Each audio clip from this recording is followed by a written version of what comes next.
अगर आपका दिल मजबूत है कि यह इंसानों का जंगल है, इंसानों का, जिसमें शरीर तो इंसान का है लेकिन मुक्ति पशु की है।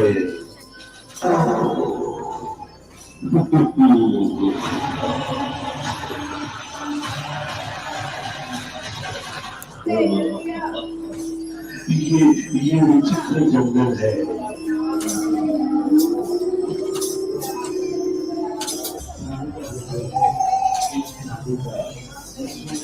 शरीर तो इंसान का है लेकिन मुक्ति पशु की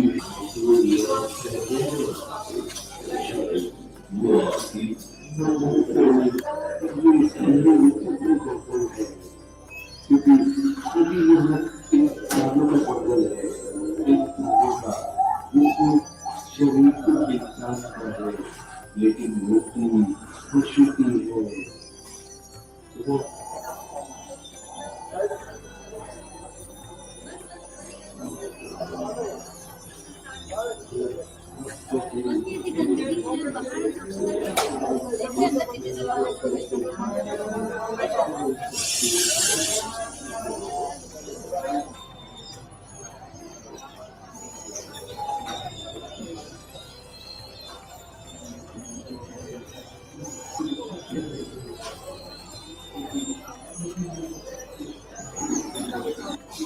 अभी वाली कसं करू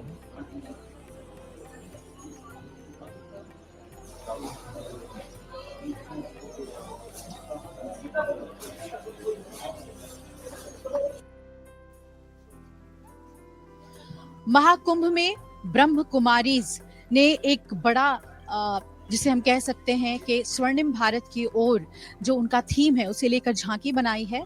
और मेरे पीछे आप देख भी पा रहे होंगे बहुत ही सुंदर झांकी बनाई है और किस तरीके से व्यक्ति अपने अंदर की जितनी भी कमियां हैं या यूं कहें कि कमजोरियां हैं उससे ऊपर उठकर राजयोग के जरिए, मेडिटेशन के जरिए एक सुंदर जीवन जी सकता है। एक जिसे हम कह सकते हैं कि ऐसा जीवन जिसमें कोई कालिख ना लगी हो, वैसा जीवन जी सकता है। यही सीख वो देते हैं अपने सभी अनुयायियों को और जो लोग भी इस आध्यात्मिक संस्थान से जुड़ता है। आइए इसके बारे में बात करते हैं, इन झांकियों को क्या सोच के बनाया गया है और कौन सा ज्ञान इसके जरिए दिया जा रहा है कुंभ में आने वाले सभी श्रद्धालुओं को, ये समझने की कोशिश करते हैं। हमारे साथ राजयोग शिक्षिका पुष्पा दीदी हैं, उल्लासनगर से आई हैं। दीदी बहुत स्वागत है आपका अमर उजाला में। बहुत सुंदर झांकी है।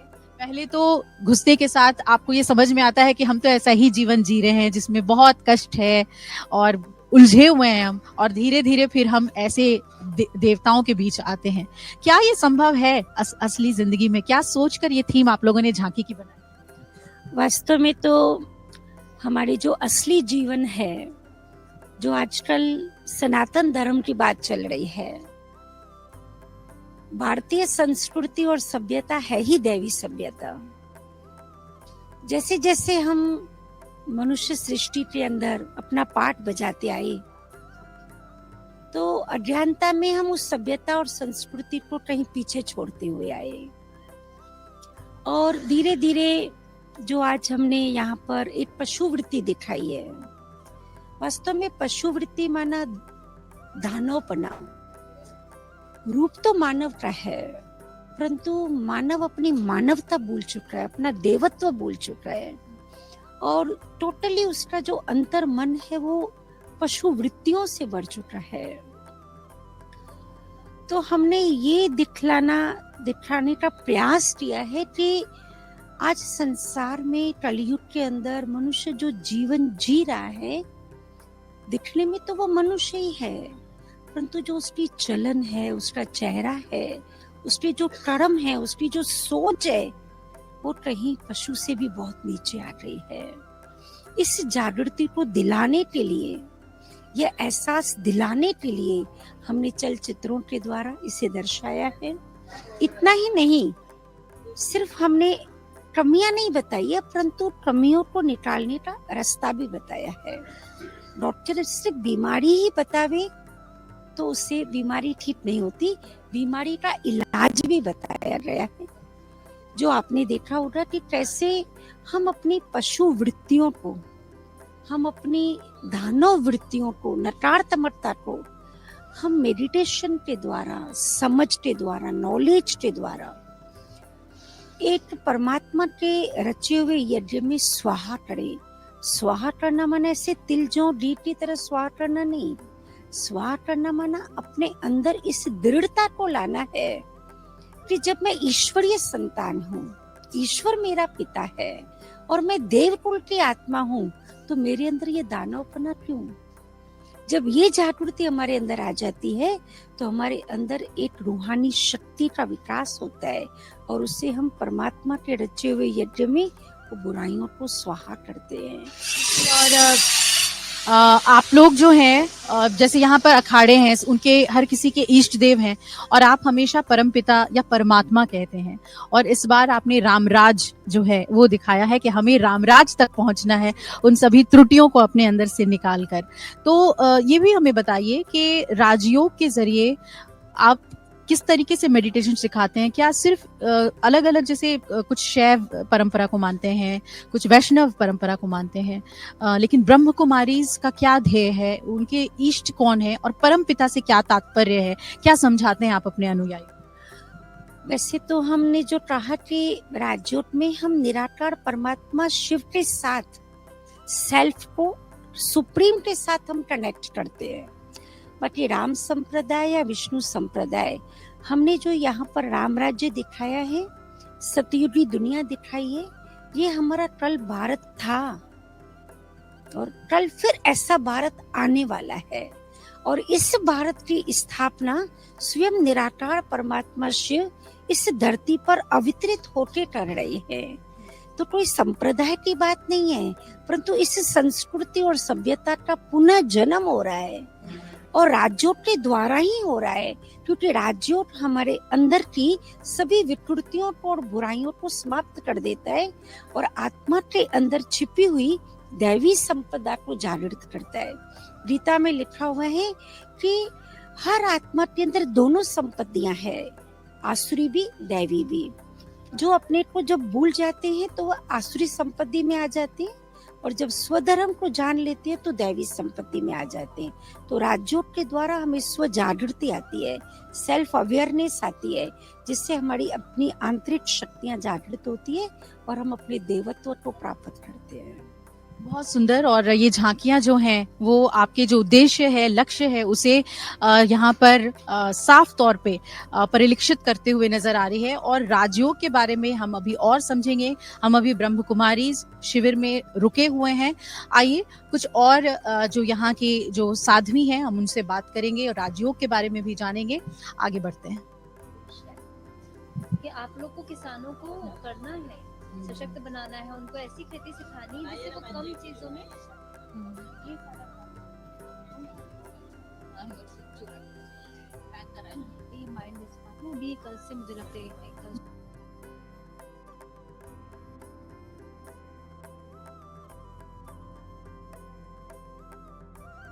को दिखाई, जिसमें एक बहुत बड़ा संदेश देने की कोशिश की गई है स्वर्णिम भारत को लेकर। लेकिन जब राजयोग की बात आती है और ब्रह्म कुमारी जो है मेडिटेशन पर बहुत ही बड़े स्तर पर काम कर रहे हैं, विश्व भर में काम कर रहे हैं और बहुत लोग इससे जुड़े हुए हैं। हमारे साथ मनोरमा दीदी हैं, ब्रह्म कुमारी मनोरमा दीदी। बहुत बहुत स्वागत है दीदी आपका। हमने झांकी देखी, बहुत सुंदर है, लेकिन अब हमारे दर्शकों को जरा राजयोग के बारे में बताइए, मेडिटेशन के बारे में बताइए, क्योंकि भागती दौड़ती जिंदगी में बहुत दर्द लिए, बहुत बोझ लिए हर कोई जी रहा है। अशांति और विभाजन के दौर से, अशांति वैयक्तिक स्तर पे, सामाजिक स्तर पे, राष्ट्रीय स्तर पे, व्यवहारिक स्तर पे, हर जगह चारों ओर आपको लगेगा, जिधर भी देखेंगे आप, तनाव परस्पर संबंधों में। तो उसको लेकर के हम लोगों का पूरा प्रयास है कि हम इस तनाव को कहीं पराजित करने की मुहिम पर चलें। और पराजित करने की मुहिम राजयोग के माध्यम से संभव है, क्योंकि कहीं एक सूत्र जिससे हम जोड़ना चाहेंगे इस अशांति के दौर में जब बाह्य भौतिक वस्तुओं से, भौतिक परिधान से, भौतिक आपाधापी से हम अलग हटते हैं और अपने आप को एक, जिसको कहते हैं इनर जर्नी, इंटरनल अपने ओर मुड़ना, खुद को समझना।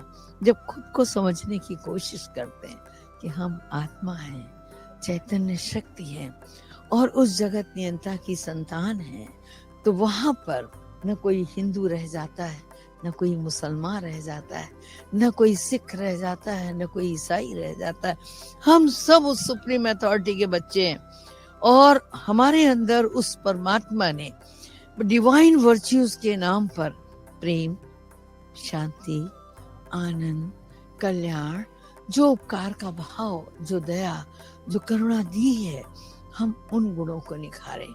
जो उसके ऊपर डस्ट आ गई, राख आ गई, उस राख को हटाएं। तो हटाएंगे तो तब जब हम खुद चलें उस इनर जर्नी पे। फिटिंग चाहे जितनी अच्छी हो, सॉरी मैडम, कितनी ही अच्छी हो, हम दर्शकों से भी कहना चाहेंगे कि हम मेहनत करते हैं, पैसा कमाते हैं, तो एक से एक अच्छा आइटम ले आते हैं घर में, एक से एक अच्छी अप्लायंस ले आते हैं, लगवा भी देते हैं, लेकिन अगर पावर हाउस से कनेक्शन नहीं है तो ये अप्लायंस काम नहीं करेंगे। ठीक उसी तरह हम ज्ञान को कहीं से भी अर्जित कर लेते हैं, सोर्स होता है, कोई भी हो सकता है, पुस्तकें हो सकती हैं, लोग हो सकते हैं, रहनुमा हो सकते हैं, बट जब तक हम खुद पुरुषार्थ नहीं करते, खुद ये सफर शुरू नहीं करते, तब तक हमारे अंदर सुकून की कोई ठंडी लहर उठ नहीं सकती। तो अगर सुकून चाहिए तो हमें अपनी अंदर की ओर मुड़ना पड़ेगा और अपनी उस क्षमता को समझना चाहिए जो उस जगत नियंता ने हमें दी है। तो गोस्वामी तुलसीदास जी ने बहुत पहले समझ लिया था, आवत ही हर्षत नहीं, नैनन नहीं स्नेह, तुलसी वहां न जाइए कंचन बरसे में। कंचन की तरह बरस रहा हो, लेकिन क्या फायदा है अगर प्रेम न छलका आंखों में। तो स्नेह की दो बूंद, आत्मीयता से भरे दो बोल आपको अपना बना देते हैं। आज आप इस माघ मेले में घूमिए, कुंभ मेले में घूमिए, कोई ठंड से ठिठुर रहा है, आपका मन खुद करता है इसको कल एक स्वेटर लाके दे दे, इसका जाड़ा दूर हो जाएगा। मेरे पास तो दो है, किसी ने कहा थोड़ी, कोई प्रेशर थोड़ी, लेकिन अंदर के जो भाव हैं दया के, वो आपके अंदर इनबिल्ट हैं, लाने नहीं है कहीं से, केवल उसकी ऊपर की परत हटानी। और जिस दिन ये परत इंसान हटा लेता है, उसी दिन उस जगत नियंता के भी करीब हो जाता है, राजयोग भी सीखना शुरू कर देता है। और यही राजयोग है। राजयोग कुछ और नहीं है, अपने आप को जानना, अपने नैसर्गिक गुणों का सफर शुरू करना और प्रत्येक प्राणी मात्र के लिए आत्मीयता के भाव को संजोना, दूरियां कम हो जाती। यही राजयोग है। यही राजयोग है जी। अच्छा, अब आप क्योंकि महाकुंभ में आए हुए हैं और महाकुंभ में इतने अखाड़े आए हुए हैं, सबकी अलग अलग पूजा पद्धतियां हैं, अपनी अपनी मान्यताएं हैं, ब्रह्म कुमारी किन मान्यताओं को लेकर और किन सनातन मूल्यों को लेकर पहुंचा हुआ है कुंभ?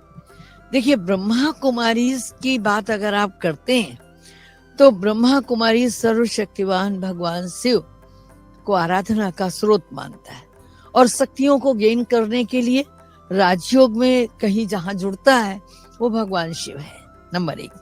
नंबर 2, हमारी जो मान्यता है वो ये है कि हमारा देवत्व हमारी थाती है। हमारी प्राचीन सनातन संस्कृति में हम अगर किसी को आइडियल मानते हैं तो उंगली उठाकर मर्यादा पुरुषोत्तम राम की ओर देखते हैं, उंगली उठाकर योगीराज कृष्ण की ओर देखते हैं। तो ये जो देवत्व है इंसानियत के सर का ताज है और ये देवत्व हमारी थाती है। हम इसको भूल गए, हमने इसको मंदिरों में स्थापित कर दिया, हम इसको वहां पूजने लग गए और वहां से हमने अपने कर्तव्यों की इतिश्री कर ली। पूजा बुरी चीज नहीं, जरूर करनी चाहिए। कम से कम हमारे आगे वो रहनुमा थे और उन्होंने अपना एक आदर्श रूप हमारे सामने रखा, लेकिन नहीं, हमको भी तो वैसा बनना है। महाराणा प्रताप बहुत बहुत बहुत वीर थे, मगर हमें भी तो वो निर्भयता चाहिए। तो हमारे यहाँ ये सिखाया जाता है कि ये देवत्व ऐसा नहीं है कि बहुत दूर की चीज है। आप अपने जीवन की श्रृंखला में उन चीजों को ढालिए जो दिव्यता देती हैं, तो आप भी उस संस्कृति के रहनुमा बन सकते हैं। और हम चाहते हैं कि हर मनुष्य नर से नारायण बने, नारी से लक्ष्मी बने, इसी की शिक्षा देते हैं, यही चीज देखते हैं। जी। अच्छा, ये बताइए कि आप लोग जो अमृत स्नान है उसके लिए कितने उत्साहित हैं और क्या आप लोग अमृत स्नान करेंगे? निश्चित स्नान वहां करें या यहाँ करें, हम लोगों को स्नान से कोई आपत्ति नहीं। पानी नल में भी वही गंगा जल आ रहा है ना। बस ये कि हम लोग वहां जाकर के स्नान नहीं करते हैं, तो ये नहीं है कि हमें उससे कोई गुरेज है या गंगा की पावनता या गंगा के प्रति हमारी भावना नहीं है। वक्त आता है तो हम लोग वहां भी जाके स्नान करते हैं, ऐसा कुछ भी नहीं है। और वो तो बहुत महत्वपूर्ण इसलिए है कि जब गंगा ने ये प्रश्न पूछा था कि जब मुझ में इतने लोग स्नान करेंगे, मैं पृथ्वी पर आऊंगी तो मैं मैली हो जाऊंगी, मेरा क्या होगा। समाधान दिया गया था कि उस समय जब संत उसमें स्नान करेंगे तो आपकी पावनता पुनः बरकरार होगी। तो वो तो निश्चित है, वो तो निश्चित है, होना ही चाहिए। और इसी भाव को लेकर हमारा जनमानस यहाँ उमड़ता है। गंगा ने किसको हल्दी रोली भेजी है कि आप आओ हमारे तट पे, लेकिन भावना तो यही है ना कि हमारे संतों ने स्नान किया, गंगा की अशुद्धता को शुद्ध किया, अब हम भी चलकर शुद्ध गंगा में स्नान करें। हालांकि गंगा कभी मैली नहीं होती है ना। बहुत सुंदर बात आपने कही। और आखिरी सवाल मेरा आपसे ये, क्योंकि आपने शुरुआत में ही कहा कि सभी जाति धर्म के जो लोग हैं वो सभी डिवाइन पावर के बच्चे हैं, जब सनातन धर्म के अंतर्गत ही आपके प्रैक्टिसेस भी हैं।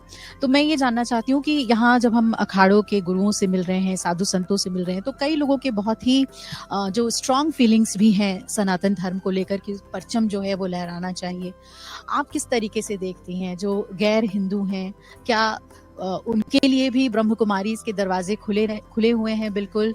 और आप लोग किस तरीके से इस पूरे मुद्दे को देखते हैं? देखिए, नो डाउट है ना, हम लोग सनातन के उस स्वरूप को मानते हैं जो बहुत वृहत है, सीमा रहित है। सनातन में आदि है, सनातन में कहीं अंत नहीं है। आज तक इतने रहनुमा आए, इतने पैगंबर आए, इतने लोग आए, सबको सनातन ने समेटा है। सनातन ने कभी ये नहीं कहा कि तुम सनातन नहीं हो। चाहे वो महात्मा बुद्ध आए हों, चाहे वो महावीर स्वामी आए हों, चाहे वो कोई और शाखा के लोग आए हों, पद्धतियां अलग अलग हो सकती हैं। हमारे भारतीय वांग्मय दर्शन में अनेक सिद्धांत हैं, अनेक शाखाएं हैं, अनेक विधाएं हैं, मगर उसके बावजूद भी हम कहीं तो एक जगह जाके मिलते हैं। ये जो धरती है, ये जो मेला है, इस बात का परिचायक है।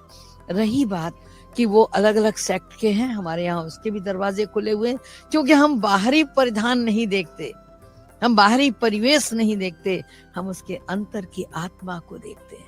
क्या मोहम्मद साहब ने ये नहीं कहा मोहब्बत सबसे बड़ी चीज है, हर मर्ज की दवा है? क्या उन्होंने बुराइयों के लिए नहीं कहा? कुरान में साफ लिखा हुआ है, कुरान पाक में, कि अगर हम रोजा रखते हैं, रोजा नफ्सियाती आदतों के लिए भी है, केवल पेट के लिए नहीं है। एक किस्सा बता दूं आपको। 2 महिलाओं को कहा गया था कि ये रोजा जो भी खोलेगा वो हमारे सामने से गुजरेगा, मोहम्मद साहब ने कहा। तो सल्लल्लाहु अलैहि वसल्लम का ये हुक्म था कि भाई हमारे सामने से गुजरे। 2 महिलाएं नहीं गुजरी, बोला हुजूर आप इजाजत दे दीजिए। हजरत ने फरमाया कि नहीं, मेरे सामने से गुजरना ही है। तो जब वो गुजरी तो उनसे उल्टी करवाई। बोला तुमने गीबत की, मना तुमने जो है किसी की बुराई की, उल्टी खून की हुई। बोला रोजा कजा हो गया, कबूल नहीं हुआ वहां। आप सोचिए, बड़ी महीन बात है। कोई भी धर्म ग्रंथ इससे परे नहीं है। करुणा और प्रेम का संदेश हर धर्म ग्रंथ देता है, हम माने न माने ये हमारे ऊपर है। तो इसलिए हमारे दरवाजे सबके लिए खुले और हमारे यहाँ हर धर्म का वेलकम होता है और लोग आते हैं और बदलते हैं, ताउम्र बदल जाते हैं। आज विदेशों में जो सेवा केंद्र है, वहाँ क्या क्रिश्चियंस नहीं आते? आते। उन्होंने परिधान बदला, उन्होंने आदतें बदली, उन्होंने जीवन बदला। मुस्लिम बंधु भी बदलते हैं, ऐसा नहीं कि नहीं बदलते। तो हमारे यहाँ तो दरवाजे सबके लिए खुले। ये हंसी बहुत प्यारी है, इसे अपनी स्मृतियों में लेके जा रही हूँ मैं, और बहुत ही ममत्व से आपने हमें आध्यात्म का अर्थ समझाया है और शांति का अर्थ समझाया है। ब्रह्म कुमारीज की यही सोच या यूं कहें यही शिक्षा है जिसकी वजह से वो देश विदेश में ना केवल सिर्फ मेडिटेशन के लिए बल्कि अपने जीवन को किस तरीके से हम सुधारें बनाएं इसके लिए जाने जाते हैं, और इनके सानिध्य में बहुत सारे लोग आते हैं। हम इसी तरह महाकुंभ से आपको ऐसे ही साधु संतों और गुरुओं से मिलवाते रहेंगे। कैमरामैन कमल के साथ अभिलाषा पाठक, महाकुंभ प्रयागराज से अमर उजाला के लिए।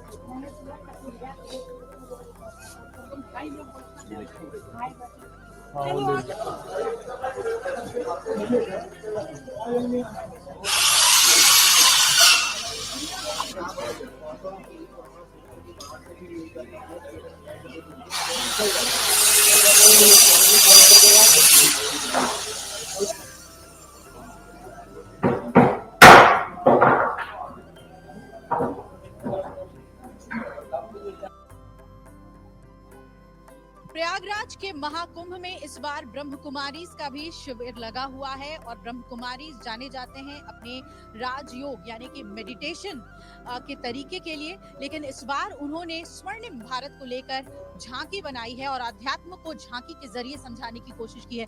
आप देख सकते हैं मेरे पीछे किस तरीके से बताया गया है कि दुखों का पहाड़ कलयुग में किस तरीके से है, वो बीमारियों के जरिए है, दुर्घटनाएं, हादसे, अकाल मृत्यु, दंगे फसाद, दुख दर्द और पीड़ा में इंसान आज घिरा हुआ है। दुष्कर्म से लेके पापाचार, दुराचार, अत्याचार महिलाएं सह रही हैं, और दूसरी तरफ गरीबी, भूखमरी, बेरोजगारी से लोग परेशान हैं और पारिवारिक कलह कलेश भी है। आखिर ऐसा क्यों है? ब्रह्म कुमारी इसका मानना है कि आध्यात्मिक चेतना अगर ना हो तो व्यक्ति इन दुखों में घिरा रहता है और ऐसे ही समाज का निर्माण भी वो कराता है। जैसे ही आप राजयोग करते हैं तो उस काले कोठरी से एक ऐसे श्वेत कोठरी की ओर प्रस्थान कर जाते हैं, और उसके बाद आपके जीवन से ये जो मोह, लोभ, क्रोध, काम, आलस्य, अहंकार है, घृणा है, झूठ है, लोभ है, हर तरीके के जो हम कहते हैं कि अवगुण हैं, उससे आप अलग होते हैं और अपने गुरुओं के माध्यम से, मेडिटेशन के माध्यम से अपने अंदर संतुष्टता लाते हैं, धैर्यता लाते हैं, मधुरता, प्रेम और शांति लेकर आते हैं, और एक फूल की तरह आप खिल जाते हैं जो इसमें दिखाया गया है। और यहाँ से आगे जो आपका रास्ता है वो और भी दिव्यता की ओर बढ़ जाता है। आइए हम आगे चलते हैं और वहां जानने की कोशिश करते हैं कि एक ऐसे कलयुगी जीवन से सतयुगी जीवन यानी कि रामराज तक पहुंचने के लिए हम सभी को कौन सा रास्ता अपनाना होगा। आइए।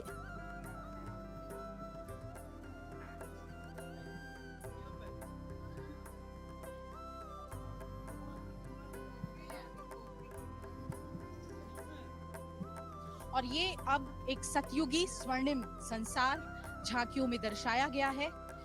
ये बहुत ही एक ऐसा तरीका है अध्यात्म को समझाने का, बहुत ही प्रैक्टिकल तरीका है, यानी कि ना सिर्फ अपने जो जितने भी वक्तव्य होते हैं उसके जरिए, तो अपने प्रवचनों के जरिए तो गुरु समझाते ही हैं, लेकिन इस तरीके की झांकियों से आम लोग अध्यात्म को बहुत आसानी से समझ पाते हैं कि अलग अलग स्टेज में हम अपने जीवन को जीते हैं, और जब कई अवगुणों से घिरे हुए रहते हैं तब ध्यान ही है, मेडिटेशन ही है जो हमें उससे निकालता है और एक बहुत ही उच्च स्तर के जीवन तक ले जाता है, जिसके लिए हम सभी तरसते हैं, और अध्यात्म का वही गुण होता है। आइए हम आगे बढ़ेंगे और बात करते हैं इन झांकियों के कॉन्सेप्ट को जिन गुरुओं ने बनाया है उसे क्या सोचकर बनाया है, ये जानते हैं।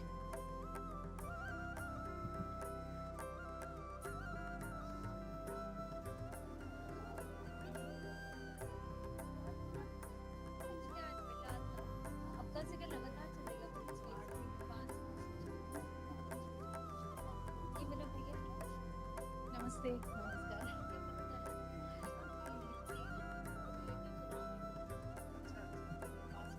हेलो हेलो हेलो हाँ हेलो मेरा पैकअप हो गया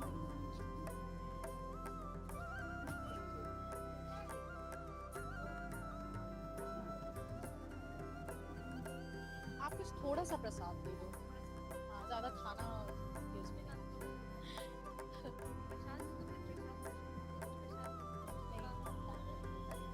चलो अगर आपको हमारा ये वीडियो पसंद आया हो तो हमारे चैनल जीवांजलि को सब्सक्राइब करें